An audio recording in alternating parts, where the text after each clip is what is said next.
Hi pretty people. So I have decided to review the show of Les Miserables that I saw on Saturday night, which is the 2nd of August at the Her Majesty's Theatre in Melbourne. So I'd had these tickets for about a year, and I actually found the flyer in the DVD slip when the film came out on DVD, and obviously I was so excited, and I'm like, Mom, can we go?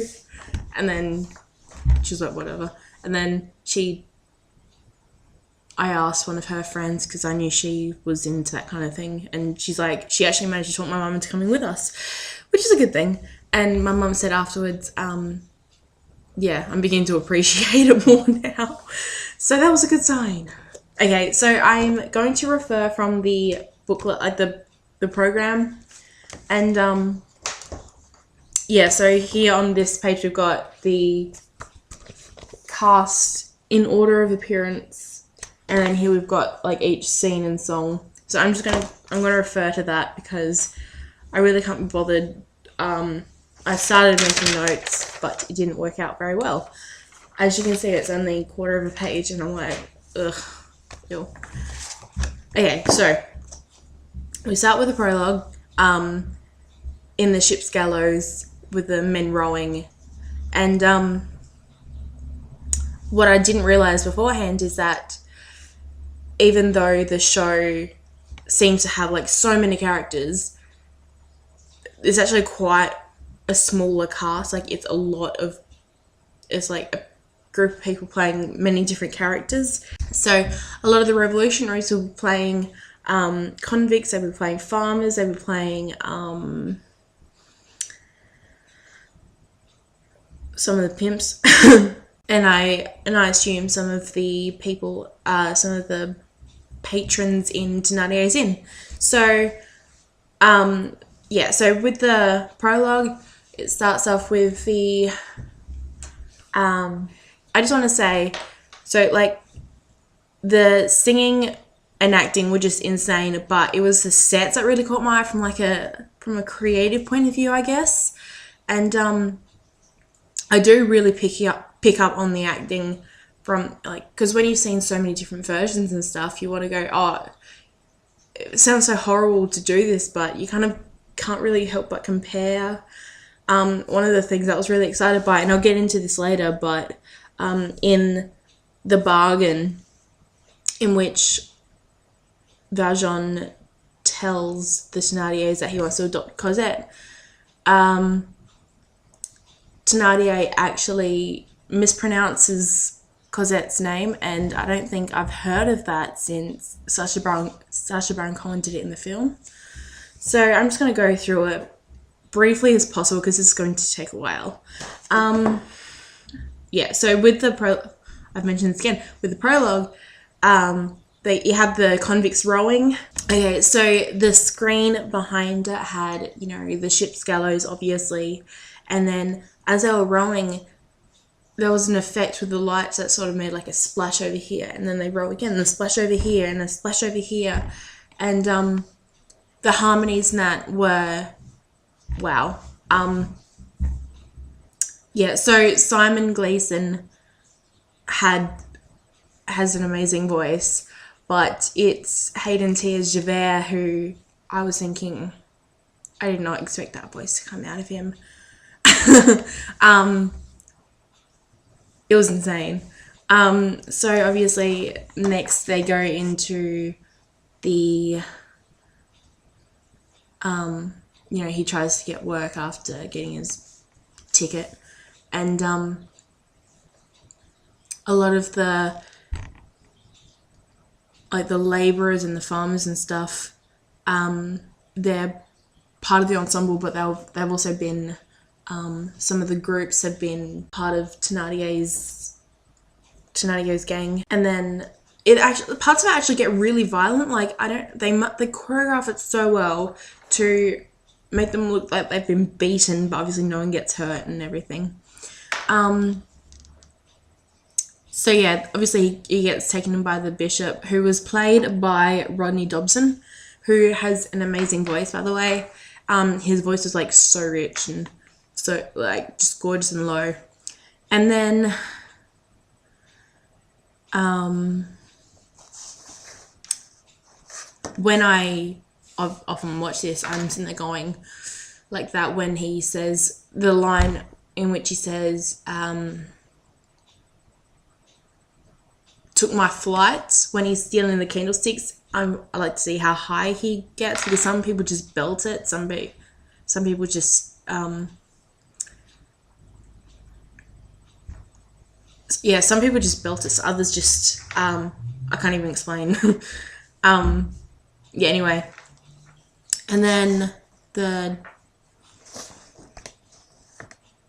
so then next is, at the end of the day, the curtains actually come down on that bit, and then they come back up again, and that's probably one of the best songs with the best harmonies. It was insane. But again with the sets, when it comes to the factory workers, the lights actually come from the ceiling, like dropped from the ceiling, and pretty much all of the furniture and everything, all the house stuff, barricades and everything, pushed on by wheels. So this is obviously Fontine's first appearance, and she's played by Patrice Topoki, and the factory foreman is played by Tamlin Henderson, who was a really, really good factory foreman. I've seen in some parts, but what I didn't realize about the foreman is that I never noticed that he was actually in the Lovely Lady scene. I was like, what? And until then, like, obviously some different versions must be like so different, but I've always expected to be just Madaba, and there was always another pimp. I didn't realize it was a factory foreman, because he's kind of, he gives her crap about her lifestyle and stuff. I'm like, what? So yeah, Patrice Topoki is an amazing, amazing Fontaine with the strong, gorgeous voice. When she gets fired and she starts singing "I Dreamed a Dream," I was like, it was a little bit soft, and I'm like, wait, she's supposed to be emotional, obviously. But yeah, it was so strong towards the end, and that's another thing that I wait for with different versions and stuff. The line, as they turn your dream to shame. I know it's 5 notes. Some people hold the 4th and then just, some people hold the 3rd and then just go into the 4th. Others make a 4 and 5.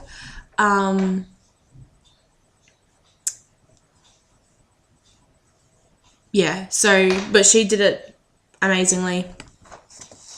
And then Lovely Ladies, I have never seen in any of the DVD productions. I've seen a couple on YouTube. I've never seen such vulgar poses by the whores. I'm like, what? Okay, so Madaba was played by Lincoln Hall, who was also one of the constables in when Valjean is arrested for, taking the silver, and the bishop says, I actually did give him this. And then obviously there was the part in which the wagon falls on the man. I'm not even going to try and pronounce his name. I'm too tired to even try and pronounce French names today. But he was played by Luc Joslin, who actually also plays Grantaire, I believe. Let me just... Yes, he also plays Grantaire. And, okay, so the next part is... Who am I? So obviously that was... there was another confrontation between Valjean and Javert. Well, not really confrontation, but that stemmed from Fontaine's arrest. And which was, I think she spent most of it on the ground because like Javera is actually pretty rough. I've seen like a lot of I wouldn't say nicer, but I can't even explain it. But yeah, this one's pretty rough, and Hayden does a fantastic job.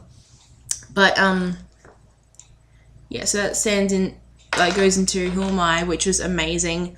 Again, like, everyone's like fingers crossed, it's like the 24601, how strong that note's gonna be. But it was fantastic. Fontaine's death, that was actually emotional. Like, I didn't cry throughout the whole show, but I was like, it's heavy heart type stuff. But yeah, Patrice Tapoki did an amazing job of that. So, and then Castle on a Cloud. Oh yeah, sorry, there's the confrontation first. This is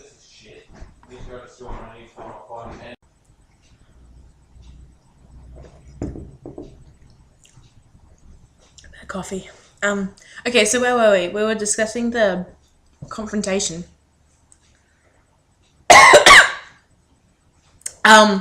Yeah, so obviously this is another part that when you're comparing it, you kind of wait to see out and like can't wait for. This was really well choreographed. Violent places. But yeah, Simon Hayden did a fantastic job of this, and wow. I don't really have much to say about that little bit. So Castle on Cloud, I am usually really, yeah, it's like hold my breath sometimes, because I've heard really good little Cosettes, but I've heard not so great. The 10th anniversary Cosette was not my favourite. She was just off in a few places. But yeah, I think it was, I reckon the one I saw would have been Jazzy Hall. I'm not really sure. There's 4 different little Cosettes. Yeah, so that was pretty good. And then, of course, to steal the show, we have Madame Thénardier, who is played by, I should know this, I met her, I just can't pronounce the last name, who is played by Lara Mulcahy. Yeah, I got to meet her outside stage door. I also met Hayden, who played, like, Javert. I met Trevor Ashley, who plays Thénardier, Cosette, and so that is so I met Cosette also, who's played by Emily Landridge, and Marius, who is played by Johan Deutsch. A bit strong for my liking. Yeah, so anyway, so Madame Thénardier stole the show, as usual. She's a hilarious character, and Lara did a fantastic job. I was just like, she and Trevor had everyone in stitches. So of course it's Master of the House next, and yeah. It's just the whole Master of the House scene, and pretty much every version I've seen is kind of like a slapstick comedy, and it's good because there's like a light-hearted bit in such an emotional theatre journey. There's one bit I noticed, Thénardier would come up behind a woman, sort of fondle with her, and she turns around and it's like, he's that guy over there, so she slaps him in the face. And then the part which is probably one of my favourite lyrics in the show, it's hilarious, like, yeah, it's really inappropriate, but it's like, I love Madame Thénardier's verse, and when she says things is quite a love, but there's not much there, she grabs a breadstick and sort of chops the top off. And then right at the end, she sits down and Thenardier comes up, lifts the skirt up and pokes his head in, and, you know, the rest is to be left to the imagination. So the bargain... Oh, they did add... some versions they don't add this bit, but they did add the part where she's out filling up her well, the bucket from the well, and that's when Valjean comes and finds her and meets her and stuff. And some versions don't have that, they just go straight into the bargain. Like, it's assumed that it's just been done while the Thénardiers are still on stage.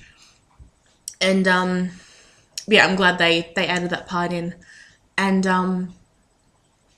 so obviously they come back. And like I said earlier, the funny thing about the bargain was that he mispronounced the name. He said Colette instead of Cosette, like, but that was done quite a few times in the film. And so the next part, we go into the Paris look down scene, and they didn't have, unfortunately, they didn't put in the bit about the whores fighting. It's like, at least I give my customers some pleasure in return, which I think is a fantastic verse. And they also, when Gavroche comes on, they cut out the verse about this is my school, my high society here in Somerset St. Michel. We live on the crumbs of humble piety, tough and teeth, but what the hell? Think you poor, think you free, follow me, follow me. They just go straight into, there's a land that fought for liberty, now when everyone fights, so fight for bread. It's a thing about equality. Everyone's equal when they're dead, blah, blah, blah. And,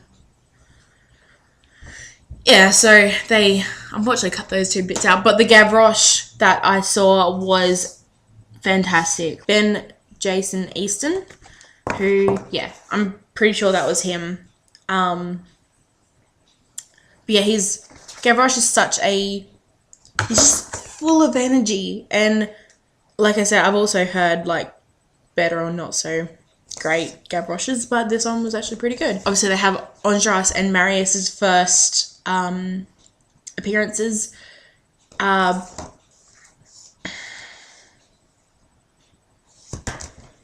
Chris Sterling and Johan Deutsch are an excellent duo in that sense.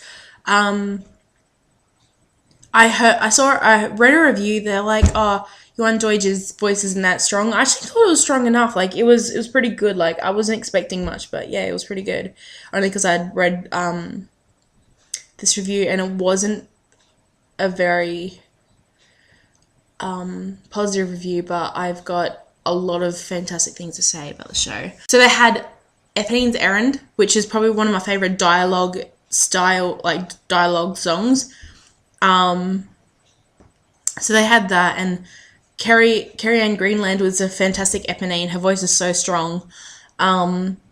She seems a little bit awkward in places, but her voice is fantastic. But yeah, anyway. But yeah, they had the full thing. Some people just cut out like little parts of the verse, but it was fantastic. And then they had the robbery as well.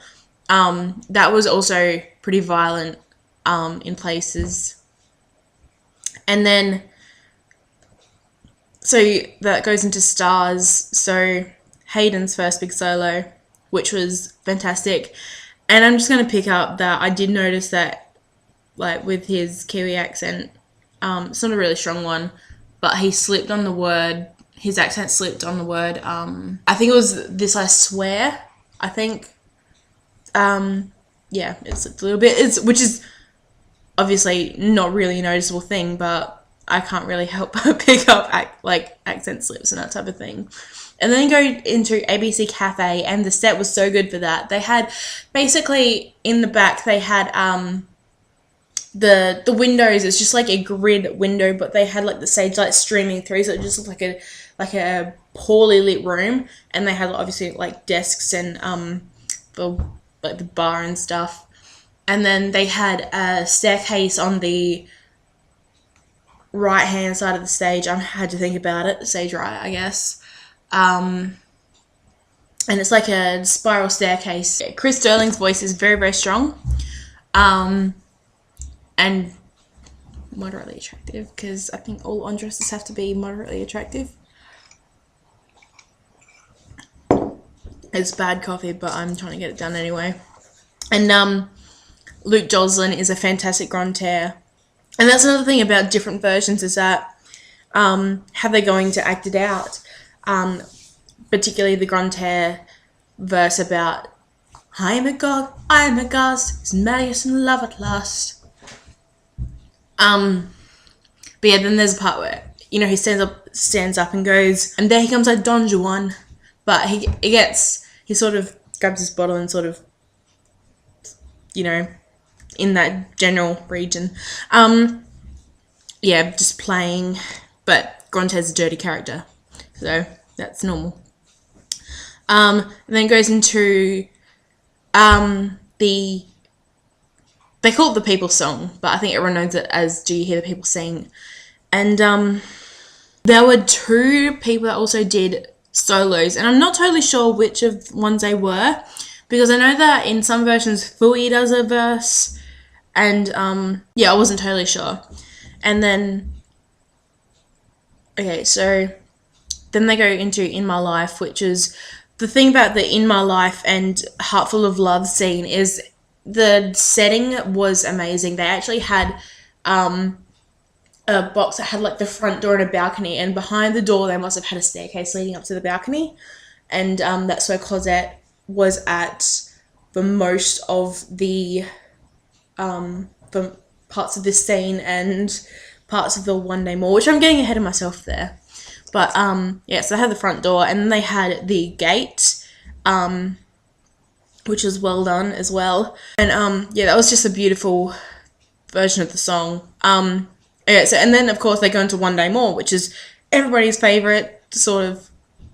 It's kind of like, it's an uplifting but yeah, I was actually really excited when off topic, I was really excited when I found a official One Day More for the Australian cast. Excuse me once again. But yeah, they did the well-known sort of box step where they slide in front and they go like that. But on the back screen, they sort of have it, the city streets sort of, you know, zooming back, so it looks like the characters are moving forward. And the harmony, there's another song that the harmonies are insane in, and everyone's solo was insane. So like they had like Valjean down the bottom by his front door, then they had Cosette on top, then they had Marius was actually fairly close to their house, then Eponine was sitting on the side of the stage, Javert was a bit further back, and then the Thénardiers, there was another sort of balcony on this side where they kind of just like poke their heads out as they do. And I've seen other versions where they kind of poke, I think it was in the West End version actually, they poke their heads up through a trapdoor, which is hilarious. So then there was the interval, and then that next bit starts with the part in which, the first scene is when Eponine goes to take the letter to Valjean, and it leads into On My Own, and her voice, Carrie Ann's voice is so strong. And that's another thing, once again, when you're comparing, I've got my fingers crossed when I hear when they go into the line, a world that's full of happiness that I've never known. Some people do it fairly strong, some people belt it, like she just belted it, and I was like, wow.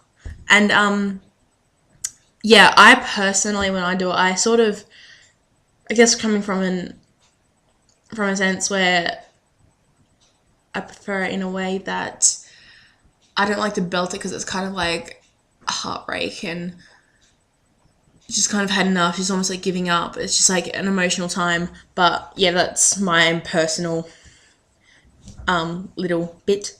A Little Fall of Rain. Yeah, that was really well done.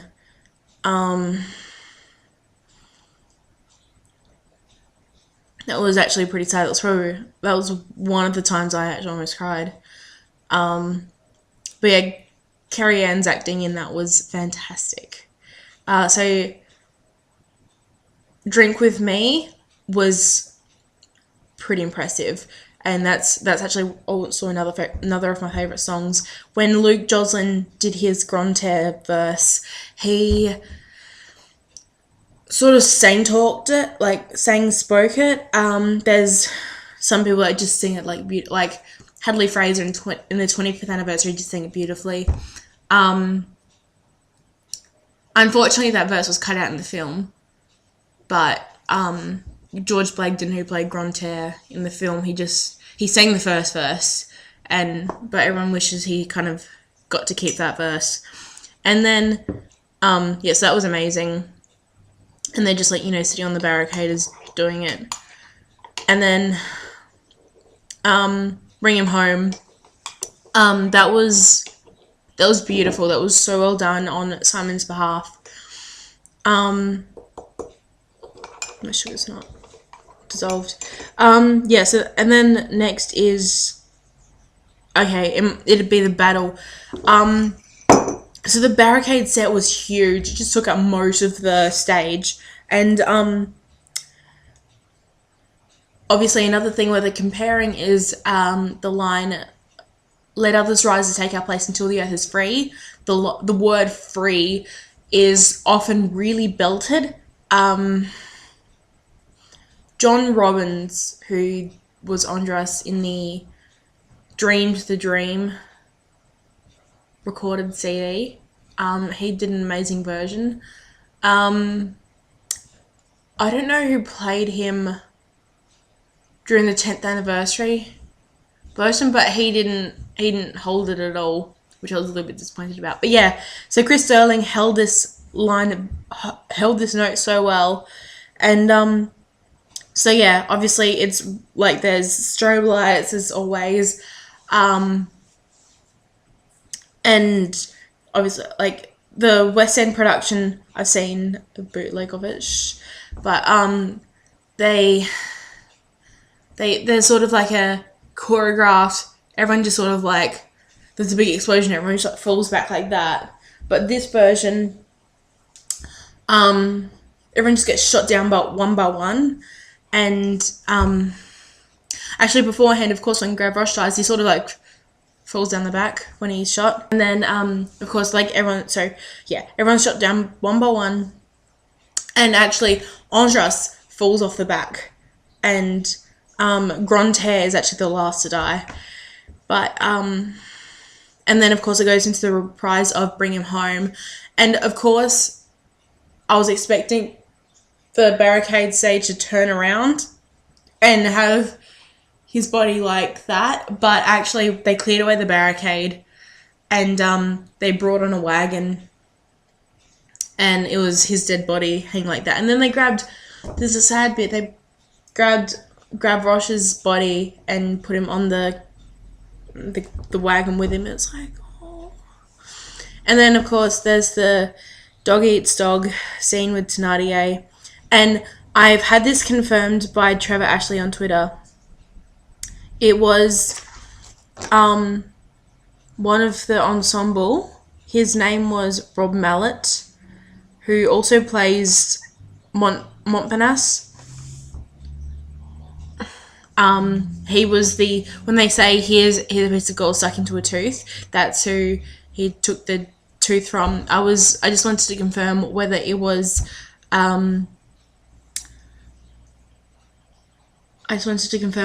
actually revolutionary. Like, you couldn't really see it. It was kind of smoke-filled, and so you couldn't really see any faces or anything. But yeah, it was just an ensemble member who was actually also played one of his gang. But then when Valjean's dragging the Marius's wounded body through the tunnels, it's sort of choreographed that it kind of moves with the screen.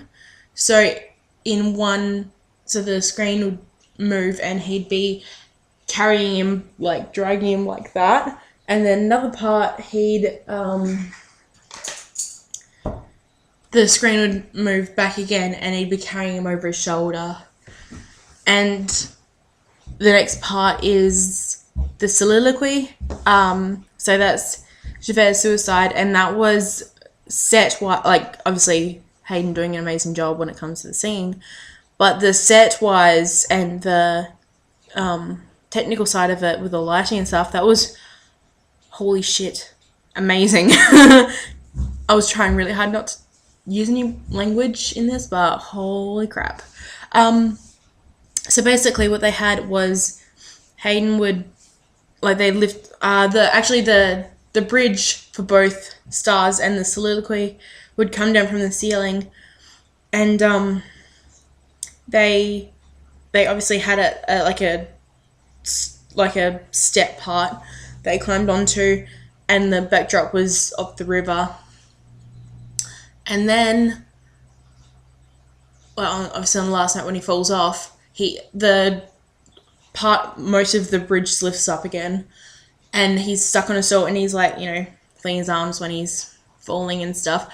But obviously there's strobe lights and things, but then the image again is just like moving backwards, so it looks like he's falling, and then when he's supposed to hit the water, there's kind of like a black light that just sort of like, try not to go too far into it. And then of course there's Turning, which is Sung by the Wind, which was super emotional. Again, like, I didn't cry, but it's like heartfelt. And they bring out these candles in memoriam, which was beautiful. And then empty chairs and empty tables. I'm almost finished, guys. Empty chairs, empty tables. That is actually, not gonna lie, probably my favorite song in the whole show. And I was waiting for the Revolutionaries to come out. Some versions they don't do it. The film they didn't do it, and I was so disappointed. The Revolutionaries actually come out and they pick up a candle each. Like, the women brought out a candle for each man, and I was like, oh my god. So they were not only in memoriam, but they were a candle for each revolutionary, and that was just sung so beautifully.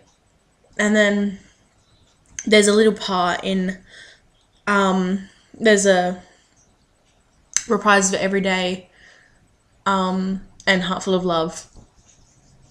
Oh, there's the song Every Day, and then there's a reprise of Heart Full of Love, and then it goes into the part in which Valjean tells Marius of his past life, he'd been in jail and all that type of thing, and he couldn't tell because he has to go away and stuff. And then so it goes into the wedding, which must be probably the hardest, I'd assume would be the hardest song to sing in the whole show, because it just seems like not up my alley. But of course it was stolen again by the Thénardiers, who did an amazing job. And there's this hilarious bit. They're like, oh, we're bringing out the cake now.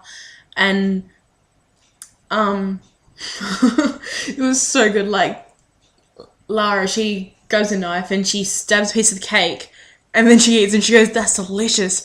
And when she stabs it, not only obviously the wedding guests and stuff, that was, scripted, but the whole audience went but obviously that was hilarious, and they just camped it up, as they do. And then of course it goes into the finale, which is the sad bit at the end, and Fontaine comes out and does her little bit, and then obviously Cosette and Marius come out and do their little bit, and then Eponine comes out and does like her harmony with Fontaine. And they actually did have the bishop. Like, some versions they don't have the bishop. In the film they didn't have Eponine, but they did have the bishop doing a harmony. But and of course, and they've got the reprise of Do You Hear the People Sing. Some versions they do it like really, really quietly, and then they come out and it just builds. But this one, it wasn't super quiet, but it was enough. Like, you'd hear it enough, but it was, you could tell it was growing. But yeah, it was okay. So let's just say I was actually so sore from clapping. Like, my shoulders were killing me because it was so exciting. And I'm gonna finish there because I've just rambled on for I don't know how long. but yeah, it was an insanely good show. Like it was better than what I was expecting. I was so excited for a year or so before I got tickets, but yeah, so it was better than I was even expecting. And of course, like I said, I got to meet the actors who played Cosette and Marius. I didn't get a photo with Emily though, unfortunately.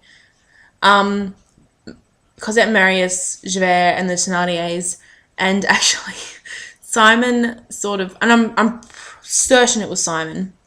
He came out of Sage Door, and we're trying to get his attention, but he actually ran straight across the road behind us.